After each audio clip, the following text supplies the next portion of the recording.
Welcome, everyone, to the final session in our Changemaker Wellbeing Summit. It has been an incredible 2 days.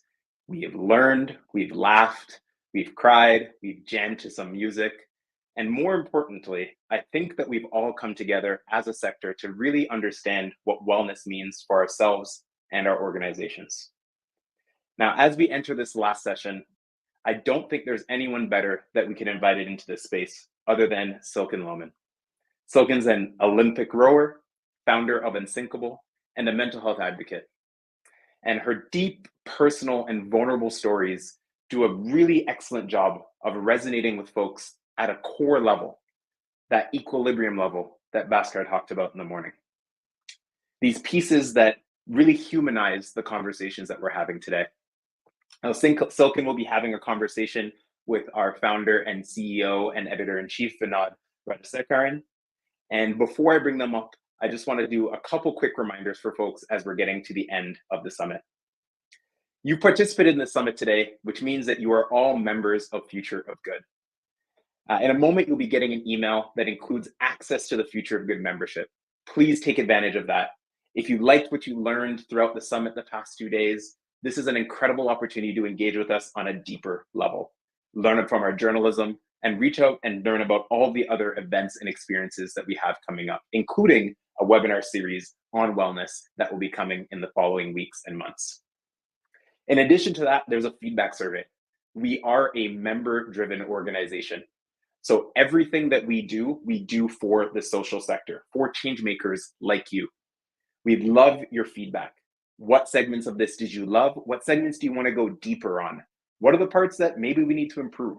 These are all key moments of feedback for us as an organization, and it's how we help you, change makers, with the information, the resources, and the knowledge you need to advance your missions. And finally, if you missed segments throughout this summit, every segment and every session has been recorded, and you will have access to those recordings as Future of Good members and as summit attendees. Thank you so much for sharing this space and time with me. I'll be coming back on briefly at the very end with Vinod after the conversation with Silken. But thank you. It's been an incredible journey. And without further ado, Vinod and Silken. Yay, we're here. We're here. Welcome everyone to our highly anticipated closing keynote interview with Silken Laumann. My name is Vinod Rajasekharan, and I'm CEO and editor-in-chief at Future of Good. I'm absolutely thrilled to be hosting Silken for this closing keynote interview.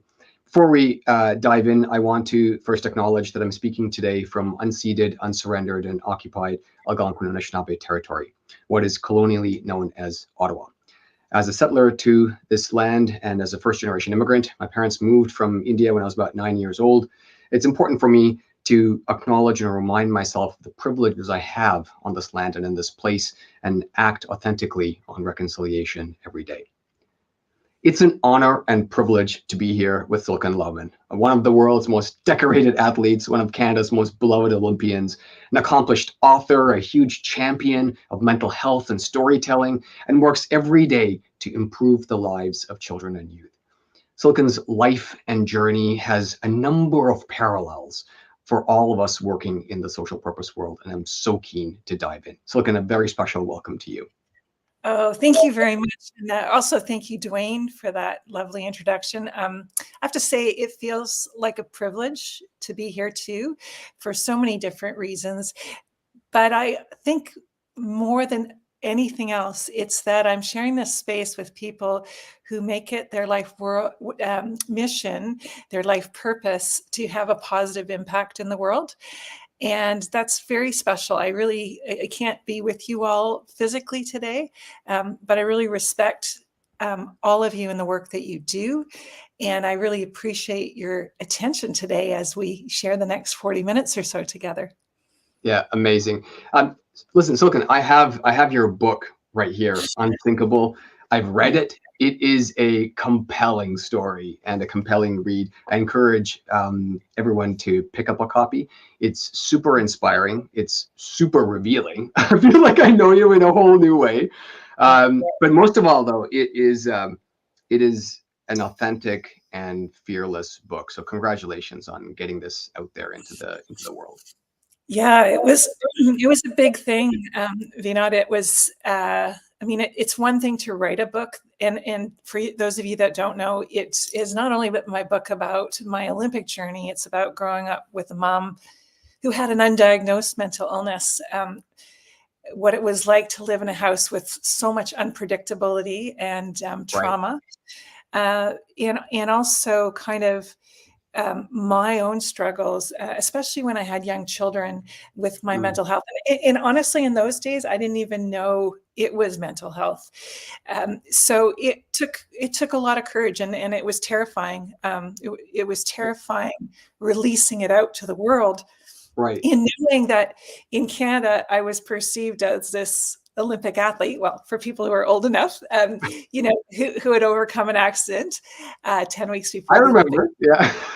Yeah, right. So I had that one image, which was like we all know, I think, are understanding more these days about those two-dimensional images. And I think there's more dialogue and conversation around how we're incredibly complex humans, and we all have our lived experience.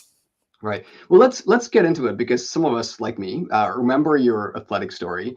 Overcoming an accident about 10 weeks or so before the Olympic Games, right?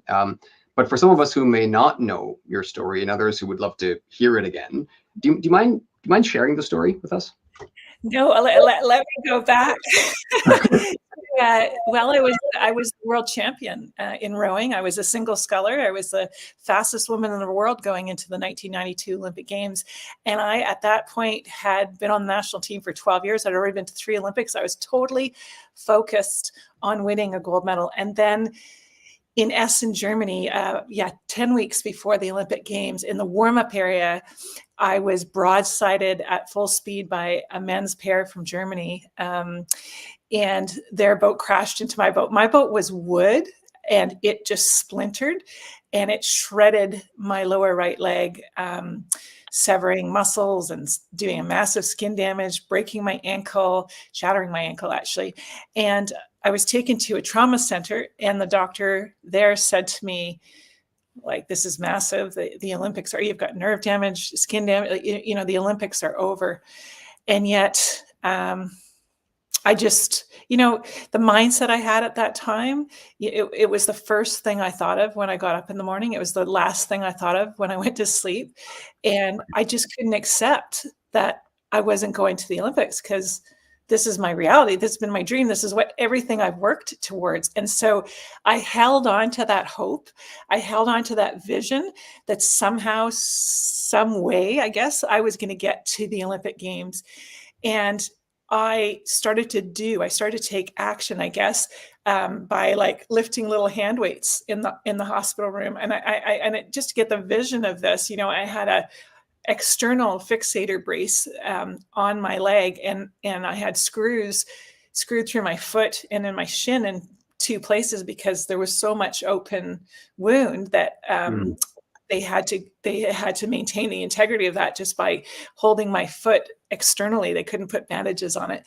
And, here I'm in this hospital bed with this prognosis. I'm not going to the Olympics, but I'm lifting weights, and I'm, pulling on the bungee cord, because somewhere in my mentality, I still believed that I could get there. And I look at it now, Vinod, and I'm like, that was actually an example of mind over matter, because I still limp. I still have a drop foot. I still have massive skin damage. And how did I do that? Because 10 weeks after my accident, I was at the starting gates of the Olympic final. Right. And that race will be etched in my mind forever, because it was absolutely, fueled on hope and belief that somehow I'd get there. And I won across the finish line in 3rd place, winning an Olympic bronze medal for Canada. And how did you feel getting across the finish line? Yeah, part of me just felt relieved. I mean, there'd been so much. It must have felt like a dream, right? I was relieved. I know it sounds so awful. It's like such an anticlimactic emotion, but yeah, there was just a sense of like, oh, thank gosh, it's over. Because there was also like, there was international media Right. scrutiny that the whole 10-week period that I was recovering because I was the favorite to win the gold medal, and I think I don't think I really understood how much I was really pushing my body, because I won the medal, and the men's team won the medal, their gold medal, and the women's team won their gold medal. Like, so everybody's celebrating, and you know what I did? I went back to my room and I went to sleep for literally 2 days. I just kept going back to bed. Incredible. So after that, well, you became quite famous in Canada, like super famous. You also started a family, had kids, and became a extremely well-respected speaker, writer, and then of course you wrote your memoir, Unsinkable, which is, by the way, is such a good title. And not a bad name for a charity either, right? Not a bad name for a charity, yeah. So there was definitely the entendres going there. yeah, perfect title. So it's a raw and authentic story of struggle and resilience. And Future of Good has been around for about 5 years, and in just the 5 short years that we've been around, I've heard many stories of struggle and resilience from across the social purpose world. But I want to ask you, what made you want to share your story? In a way, I've been sharing my story for 30 years. Ever since I had my accident, well, 25, I'd been sharing my story of Olympic,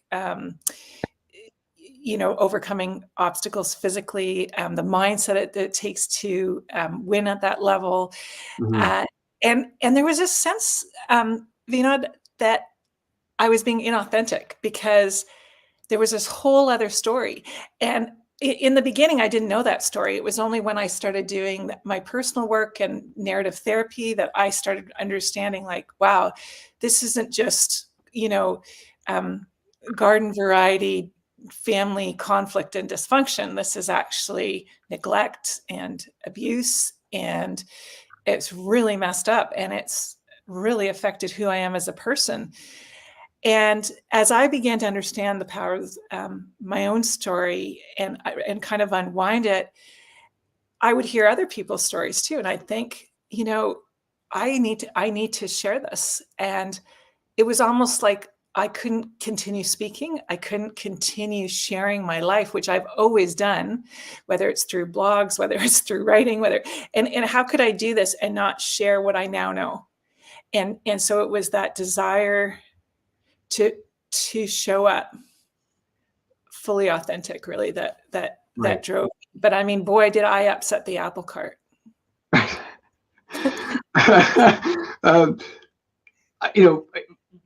want to talk about sort of the, get into the book a little bit, because there's a few things that are really that really hit home for me. But first off, though, how did athletes receive this story and this authenticity? Because it's one thing to sort of, how are people working in nonprofits and charities and in social purpose going to receive this and do receive it, but this is it strikes a chord in the athletic world. So how did athletes receive your authenticity? To get to the point of writing and being so honest with my story, I had to reach a place in my life that it didn't matter. And that it was more important for me to tell the truth than to accept the consequences of somebody's negative reaction. And when you're writing a book like Unsinkable, your story, you're talking about family members who you still have a relationship with and you still love, and you are calling it like it was. I knew I was going to create a a big ripple in my family of origin, my parents. And I did. I mean, my dad didn't talk to me for 2 years, and Wow. it was really, really hard. So that was what I was most concerned of, was my family and how it would affect them. But I also knew I couldn't do this anymore. I couldn't just keep pretending, because when you've experienced trauma and then there's a narrative in your family of denial, it's like you get hurt twice, because you're hurt in the moment as a child, when nothing makes sense, but then you're hurt again in your 20s or 30s, whenever you're ready to tell it, to say, oh no, that's not true. That's not how it happened. You're making it up. It wasn't that bad. It's like a double hit. And so I had to really, really be strong in my truth. And so I had reached a point where I just knew somebody came up to me and gave me hate, that I could be okay with it, that I could say, thank you for sharing. Right. And so I have to say, to some degree, I'm oblivious, I guess, of, and it's to a degree the way that I see the world too. I feel that there's so much negativity and conflict and stress out there, that I have chosen to be aware, but to protect my inner environment, because that is also my greatest asset. I will say generally, and I'd say generally as in like 90% of people that read my book, that, have heard my story, it's very positive, because we all have our stories, as I said. And you might not have had, a mom who had a mental illness, or you might not have experienced violence or alcoholism or some of the things that I experienced, but you've experienced some version of things that weren't working in your family of origin, in that unit, and it's affected you. And so I think there was a resonance there. And, we were talking about this earlier, how we build up our public people. So I live a public life. People know things about me. You've read my book, and you just said, I feel like I know you at a whole different level, right? But you know me from the time I wrote that book, and I've had this whole other life since then, right?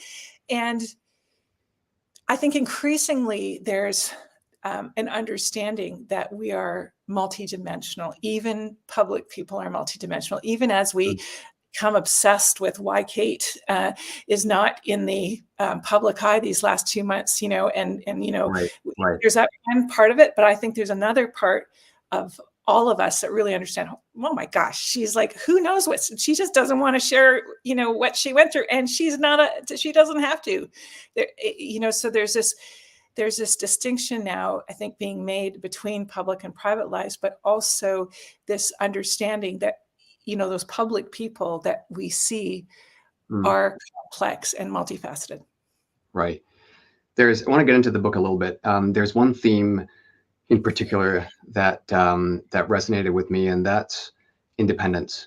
And it resonated with me, partly because this is how I was growing up, and in the book, it's clear that your mom's mental well-being had a profound effect on you and your life. I'd love for you to expand on that. And in particular, how did it make you fiercely independent? And what is the downside of that independence? Yeah. Well, I, like you, I'm first generation Canadian. My parents immigrated from Germany, and my parents during the Second World War were kind of like 10 years old. And, by the time the war ended, entering their tween years, early teen years, and they were profoundly affected by the war, as so many people my age's parents were. So that also had a huge effect of the dynamics. And there was this sort of strong independence in our family anyhow, because my parents had come here when they were like 19 and 20, and they had no money. And like, that story of, going door to door, washing windows, those were my parents. But I grew up in a middle-class family because by the time I was born and, into my sort of middle years, that's where we were. I think that, when you're a kid, you have such a different perspective. You don't have anything else to compare it to. So my family was totally normal to me in a way, but I knew that I wasn't safe. And I think I started resenting my mom and feeling anger towards my mom pretty early on, because she was so emotionally abusive towards me, and especially my older sister. And there was part of me that was just like created kind of like this wall. And at that same time, and I would say I've got memories about like 8 years old saying, I have to have my own life. My life's going to be different than this. I'm going to create my own life. And that was very, very early. And those things were incredibly powerful when it came to creating my own life, that I didn't need to turn to my parents for approval or for a direction, that I created it in my head. I think in some ways, the dysfunction also built this amazingly resilient human. I'm really resilient, and I am so grateful for that, because life is hard. Shit happens, and it happens a lot. Like I think after my accident, I'm like, okay, that was the shit. Everything else going to go kind of smoothly, but I have a daughter with autism, and I've been divorced, and we've moved to New Zealand, and like there's so many weird things that have happened in my life that have continued to be these obstacles. But that's, I think, one of the reasons that I have been able to time and time again get through things in a way that maintains optimism, that I still feel like I have agency. And this is so important in resilience, right? That we feel like that the world is basically a good place. And I think so many people in the, in the world of social change are those kind of thinkers. They are optimistic. They are clear. They see, oh man, there's a lot of shit going on in the world, and I'm happy about it. And I don't know if we're going to save the planet, but I can save this kid and I can save that kid. And, that has been shaped by my childhood. And I'm really grateful for that. Right. So that was, all of that is super profound. But there's this dark side to it, right? Because one of the, and I feel this too, because as a leader, like you can't ask, like asking for help is so hard. Like it's so hard. It's so difficult to ask for help. So how did you did you learn to ask for help? Tell me about that. I mean, you're hitting the nail on the head, right?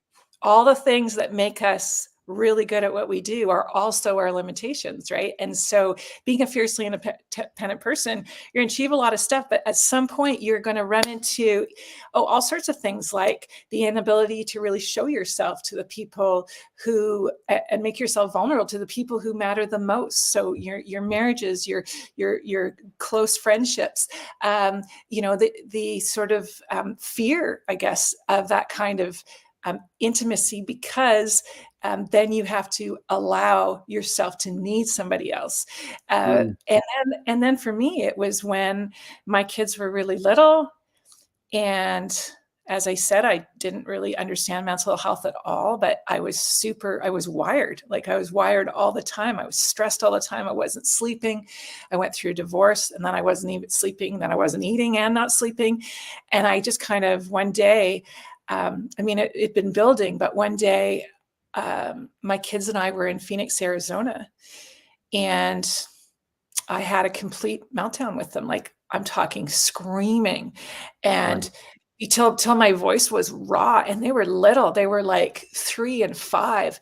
And I had to like close the hotel room. I just slammed the hotel room and just sort of realized, man, I might hurt these kids.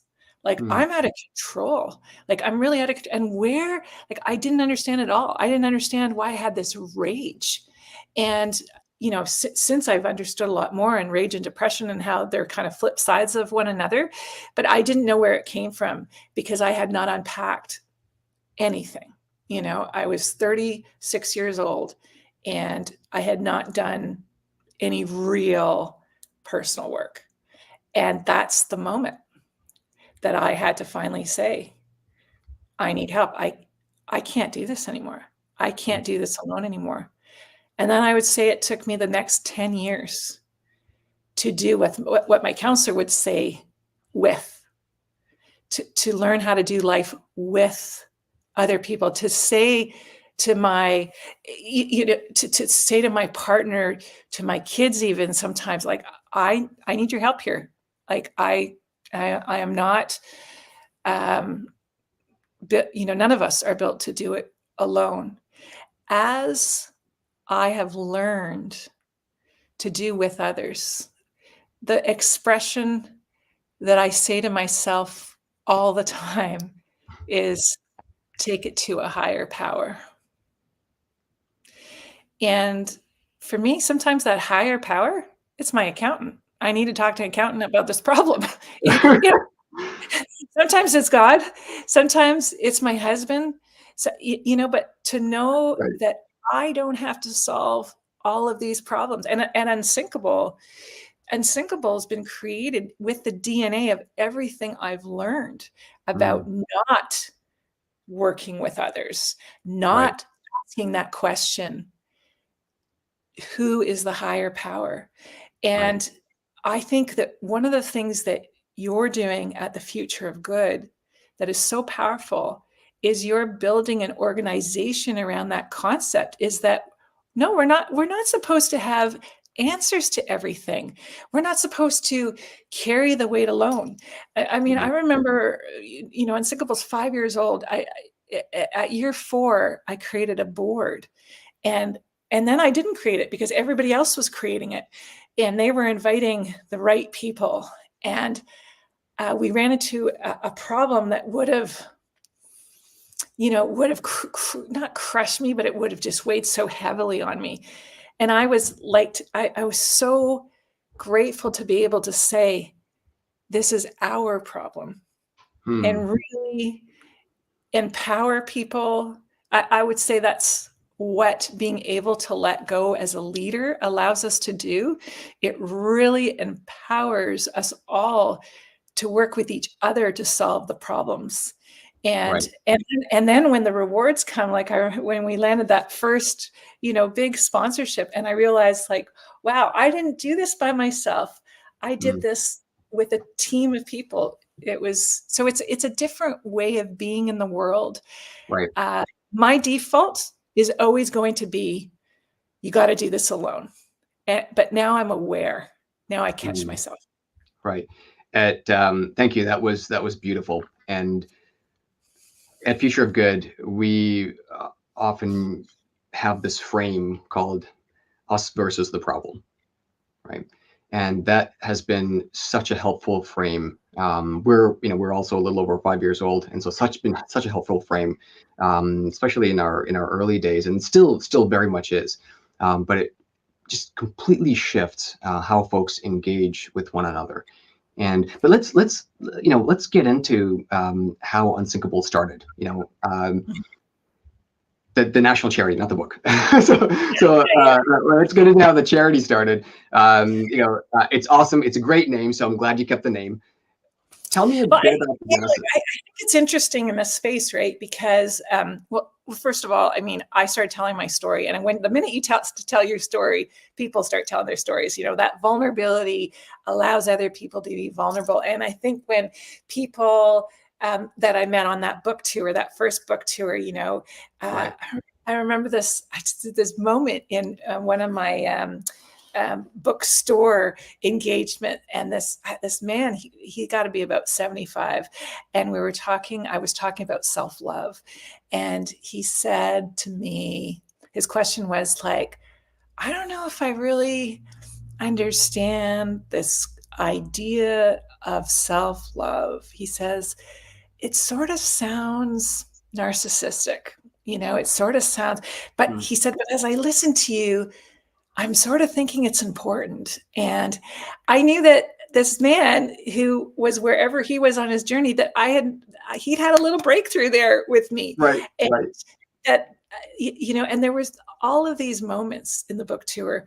And after that book tour, which was about 21 days, it was national, I said, oh my gosh, everybody has a story. Because when you're holding your story inside, and invariably in cases of trauma and abuse, I carried a lot of shame. And it was hard. It was hard for me to share some of the things that had happened to me as a kid. But as I kind of shared it publicly, I started to see, oh my gosh, I'm not alone. Like I said, everybody has a story, everybody has pain. And that's where the idea of Unsinkable started, because I'm like, okay, this is my story, but like I'm hearing all sorts of other ones. And maybe I should create the platform where there could be all sorts of different stories that could help all sorts of different people with all sorts of different problems. And really that's where the idea sort of began and ended. But as ideas are, and I'm sure you know this, so feature good, you start here, and then also it's like, people make it bigger. And my ambitions started to change. And I was like, well, what if we could do more? What if we could like support the storytellers by connecting them to one another? And then the pandemic happened. And oh my gosh, this was so crazy how this unfolded, but the pandemic happened. And I asked the question, who's talking to the young people? Because they must be really struggling during the pandemic. And be careful the questions you put out there to the universe, because what the universe brought back to me and it wasn't my idea, it was like other people in my orbit, you should do a show that interviews all the young people during COVID and tells a story of what they're dealing with. And Unsinkable Youth. We did a 1-hour television special that cost us $0 because this league of incredible people, producers and editors and animators and musicians and celebrities, Seth Rogen, oh my gosh, the list goes on, created this show. But the stars of the show were these kids that were sitting in their living room saying, we're not doing so great. This is really hard. I'm really scared. I'm afraid to go back to school. And I think it was one of those moments in my life, at least, where I'm like, what's the most powerful thing I can do? The most powerful thing I can do right now is focus on these kids. And that's where the Unsinkable Youth and Unsinkable, and you can look at us at weareunsinkable.com. That's really where it was born, where what it is today was born. Right. I want to go back to something that you started with, and that's hope and belief. And when we spoke on the phone a little bit, we spoke about hope and how difficult it is to maintain hope in the world we're living in today. There's the youth panel earlier today brought this up. We hear it from young people all the time. There is the constant negative projections about our environmental future, our economic future, human rights, war, geopolitics. Can we talk about hope a little bit? Like how you maintain it? I'm really curious about how you maintain hope and how you see its role in your life. It's such a powerful question.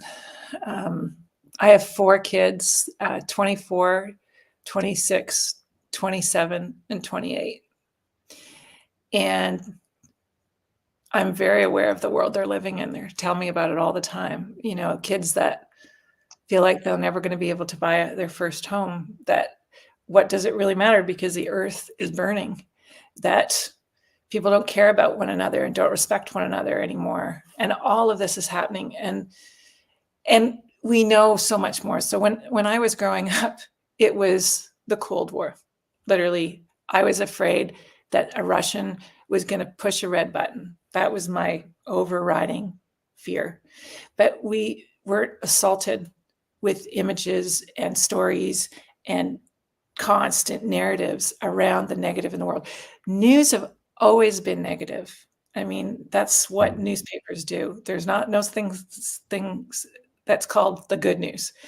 The news is bad.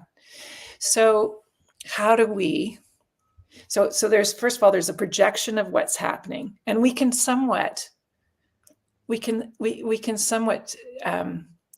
edit that. We can edit our feed. We can decide to take a break from social, all of that. But clear-eyed, we need to look at the world, and we need to be able to see it, because how can we solve anything? How can we part of any kind of solution if we don't see it? So there's this balance, though, between seeing and then really understanding that our greatest strength is actually hope. Mm. Our greatest strength is our own personal optimism. I think that I protect my optimism and my joy fiercely, because they are my greatest asset. So when I was 11 years old, living in my house, I saw Nadia Comaneci on television. And I decided I was going to be like literally, la, la, la, the next right. Nadia Comaneci, 5'11". You can't see how tall I am, but like I'm gigantic. I am not petite. I'm a strong, tall, big woman, right? Perfect for rowing, it turned out. But that's kind of like, so here I was in this reality that didn't support my dream. But I had a vision of what I wanted to do. Right. And I started running, and I started training like an Olympic athlete at 11. And I started moving in the direction of what I envisioned.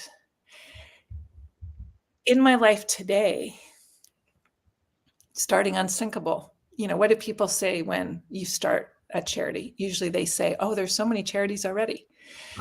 And you have to decide, like, you have to believe we have a unique ability to affect this kid and that kid and this kid. And that is like a whole process. And then what did they say? Oh, it's impossible to raise money in today's environment. And you know what? It's really hard. And so then you bring this asset and that asset, and you start working with other not-for-profits, and you start learning. And right. All along, I'm being driven by a belief that somehow, some way I'm going to do it. And it sounds ridiculous in the beginning. Like, if I remember having this conversation, I'm so embarrassed now to think about this, but it was with one of the major banks, like really senior people. And one of the downsides of being Silken Laumann sometimes is that you meet with like really senior people, but you're not ready. And I remember telling this person about what I want. Oh, I want like this story sharing site. It's going to be so cool. And, and it was so unsophisticated in the way we were presenting it, because we didn't have governance. We didn't have all those other things that are really important, that I've now learned are really important. But 5 years later, what I envisioned 5 years and was unable to articulate clearly and logically now lives. I would say to all of the people listening today that you need to protect your inner state. You need to protect your heart. And I don't mean like close it. I mean, know what's good for it. As an athlete, I've always known what's good for me physically. I think I also know what's good for me emotionally and spiritually. And I protect that inner environment by yoga. I've been doing yoga for 20 years. I'm still terrible. I'm still inflexible, but it is it's been my like door to my spiritual life and my spiritual practices. I go to quiet frequently throughout the day and just ask for guidance. I don't know really who I'm asking for, but like I get quiet, and I know that there's a presence out there for me, for all of us, that supports the movement towards a positive outcome. So there's always going to be negative. And I've got 4 kids. Right. Two of them can kind of can kind of go real dark and negative. And you know what? They're always right, because they're super smart, and they like everything they're saying is right. And I'll say to them, and I know it drives them crazy, I choose to focus on what I can do. I don't know all the answers, Vinod.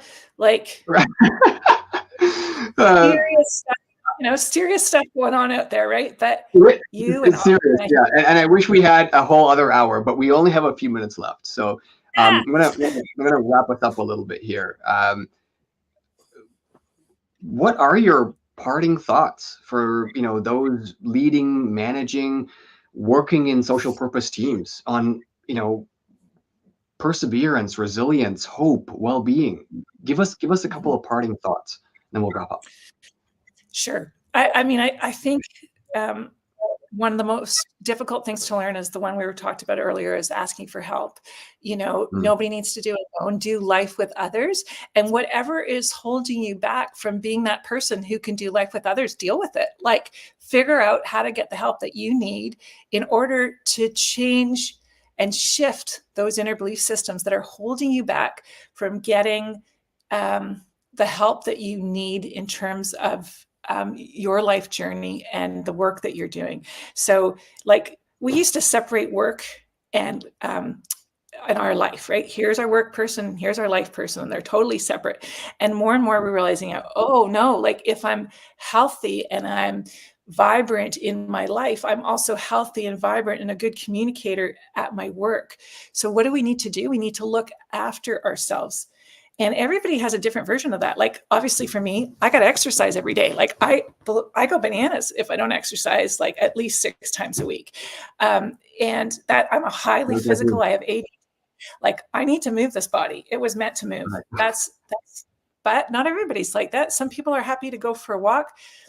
Some people get completely recharged by being with other people, by being with their friends. I get completely recharged by being with nobody, like completely on my own. That's how I recharge my batteries. After this, I'm going for a 4-hour bike ride all by myself. So, what are my parting thoughts? To do good in the world. And to do good in the world is really hard because there's a lot of things working against us. So to do good in the world, the most important thing is to do good to us, to do good to ourselves. So before we do good in the world, we need to do good for ourselves. And you as an individual need to figure out, what is it that makes Vinod amazing? What does he need to continue to have joy and optimism and hope? And I know what that equation is because I'm way older than you. It's taken me a long time to get there, right? But and then protect that. It's kind of like what I was saying earlier, you protect your optimism. A lot of people that are on today have kids, they have responsibilities, they have husbands, they have 2 jobs sometimes, like a lot of other things that always seem more important than investment in self. I've learned with 4 kids, one of our daughters has autism. Just there's always things happening. I mean, last year, 5 people in my life died. Like, what are just things just keep happening. And it's so easy to stop caring about yourself and making time for yourself. So that is, I think, my parting message is, let's keep doing good. Let's keep making the world a little better, but do it by doing good to ourselves. Yeah, absolutely beautiful. I'm going to go for a 4-hour hike tomorrow, just saying it. And I would, at some point, I would love to come to New Zealand and go for a 4-hour bike ride with you. I will take you on a 4-hour bike ride. That's a deal. Maybe we can just do an hour together, and then you can have 3 hours to yourself. New Zealand and do a 4-hour bike ride with me, as long as you talk the whole. Right. I will stay silent. I will stay silent the whole time. I promise. So thank you so much for your stories, your energy, your authenticity, your honesty, all of it. Thank you so much for making time to be with us. I know it's super early in the morning in New Zealand, but really appreciate you making time for all the change makers out there from coast to coast to coast. Thank you again. Oh, you're so welcome. Dwayne, and, I wish you all well. Wow. That was a lot, but in a good way. Thank you to Vinod and Silken for wrapping up Future of Good's first ever Changemaker Wellbeing Summit. It's been a pretty phenomenal 2 days. We've learned a lot about well-being for ourselves, well-being for our organizations. I think we've been inspired to think broader, bigger, beyond just our own organizations, but the sector as a whole. What are the things that would change well-being for all of us? And what are the things that we need as individuals to grow, change, and nurture our own hearts, as Silken shared? We've also been motivated to change. We talked about some of the tangible actions that other organizations are doing. We're learning from each other. And that's really what Future of Good is all about. We are, after all, here for you folks, the change makers, the folks that are committed to making the world a better place. And our job is helping you get there. Quickly, as we're wrapping up, a few last-minute reminders. You are all part of this community now. Don't let the connections you made during your brain dates, reverse mentoring, and this summit fade away. Embrace them, enjoy them, connect with them, stay connected to your fellow Future of Good members and the fellow change makers in the social purpose sector. Make sure that you're sharing these ideas in spaces that are constructive for your well-being and the well-being of the organizations that you work at and represent. Part of that is obviously taking advantage of the Future of Good membership that you all have as part of this summit. You have an email in your inbox right now. If you were signed up on behalf of an organization, an organizational membership has been shared with the manager or leader who signed up for you. Please take advantage of that. A lot of the learning that was curated in this experience today is only possible because of the support and engagement of members like you. And a lot of it was curated by folks who actually ran sessions and segments of this summit. So I also want to take a moment to give a really special thank you to the Future of Good team. I mentioned on day one that I'm the new Director of Learning Programs at Future of Good. I've only been here a few weeks. And in those short few weeks, I've made some incredible connections that have made this event possible and empowered me to contribute what I can to this organization. So a special thanks goes out to Vinod, Anouk, Nakia, Julie, T, and our journalistic team as well, who ran incredibly immersive sessions and actually curated a lot of the content that led to this summit. Anam, Charlene, Gabe, John, Alicia, Shannon, thank you. And to our hosts who contributed in different ways, like Haley from Unsinkable, thank you so much for hosting sessions as well. And to all of our speakers, performers, experts, social purpose leaders who are all doing the work that is necessary for us to change well-being, not just for ourselves, but for the people we serve and the sector as a whole. Thank you for being here with us. Please give us your feedback. Fill in the form in the email we shared with you. We'll be curating more meaningful, more rich, more immersive events just like this one, specifically for you and the social sector. Thank you, and be well. Thank you so much, Dwayne. Yes, what an energizing couple of days. I have pages of notes. I learned a ton. I unlearned a ton. I laughed a ton. You know, there were all kinds of things that I can share.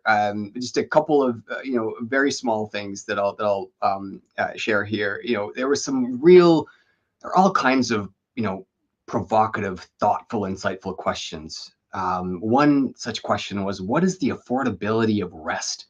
Like, just think about that for a second, right? Silken just talked about protecting joy and hope. Bhaskar spoke about listening to understand.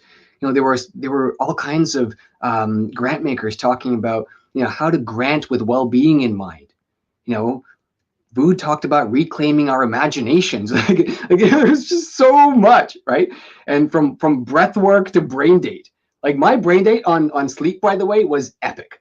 There we had musical performances, comedy, reverse mentoring, absolutely amazing. And Judy was so hilarious. Like, I was starting to figure out how do I recenter myself to go into the conversation with Silken after Judy. I do want to say this though, in these types of moments, we often forget our starting points. And Future of Good is a young organization, as you know, a highly innovative organization. Our journalists cover transformations that are shaping the social purpose world. And our convening has followed a very similar path. We're very picky on the topics we convene summits around. They have to be transformational topics, uncomfortable topics, edgy topics, and also offer actionable knowledge to teams. 2.5 years ago, we asked a profound what if question. And at Future of Good, you'll come to learn this. We love what if questions. And we've posed a few of these in our short 5-year history.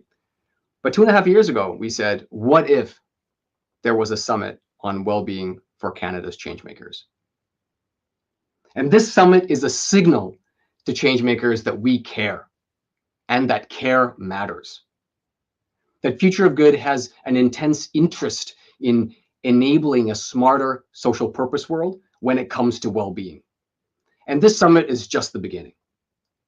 The inaugural summit, we had about 600 participants, 30 speakers, 10 workshops, 2 artistic performances.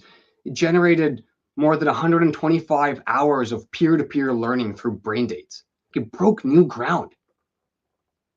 And I'm so proud of our entire team for the imaginative work, the design work, and the intense delivery work. It wasn't easy, but it was worthwhile. And Dwayne, huge high fives to you. 1 month in, for your leadership, for your authenticity in hosting. I cannot wait to expand our learning programs with you and dream with you. I also want to thank all of our speakers, and in particular, want to thank Shauna Peddle and the entire team at Cooperators for believing in our vision, for their authentic partnership, for jumping in to being the presenting sponsor for something that's the first ever, when many organizations hesitated to support a topic as critical as well-being. So thank you all so much for participating, for making time today and yesterday. I hope you and your teams found this enriching, informative, and that there are some things that you've taken away that you can really use to shift your teams and your organizations in the very near future. Thank you all, and be well. Bye, everyone.